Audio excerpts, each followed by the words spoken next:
Jenista, kwa jinsi unavyopenda uwaziri, siku ukitumbuliwa unaweza kufa baada ya siku.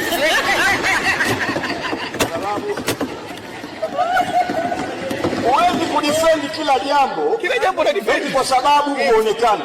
Kuna saa kuchill ni wisdom. Una chill.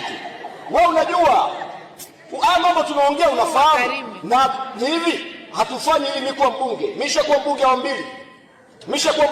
Hatufanyi mimi kuwa mbunge.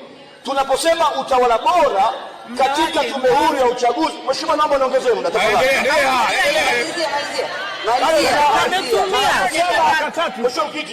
Tunaposema utawala bora ulenge katika tume huru ya uchaguzi, sio tume ya kuisaidia Chadema, ni tume ya kuharmonize future ya taifa hili. Kwamba tusiwepo na mashaka. Ni hatari sana watu kufikiria tu wameiba kura. Hilo tu penyewe ni hatari. Yaani tu kufikiria kwamba wameiba kura ni hatari. Sio sifa. Sasa cha muhimu